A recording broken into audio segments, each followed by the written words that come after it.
এক শ্রেণী বর্তমানে আলেম নামে ওই দিয়েছে, এরা আমাদেরকে বলে আমরা নাকি আওয়ামী লীগের দালালি করছি। নাউযুবিল্লাহি মিন যালিক। ও আলেম তো দূরের কথা, ও তো মুসলমানই হইতে পারে না। মুসলমান মিথ্যা কথা বলতে পারে, আর আলেম লকব লাগাইয়া খারার উপরে মনে হয় রাত্রের দিন বানাইয়া, দিনের রাত্র বানাইয়া রাত চলিবা, এরকম মিথ্যা কথা বলা। আওয়ামী লীগের একটা অংশ নাকি আপনাকে সাপোর্ট করছে, আসলে এটা সত্য কিনা? যে দেখেন, আওয়ামী লীগের একটা অংশ আমাকে সাপোর্ট করছে, এর মাধ্যমে তারা তো আমাকে নির্বাচিত করেই দিয়েছে। বঙ্গবন্ধুর পরিবার ইরাকের বিদেশি অনেক আগে এখানে আসছে ধর্ম প্রচার করার জন্য।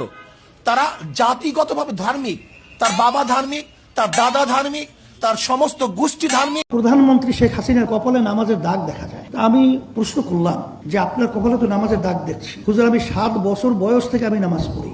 কিভাবে?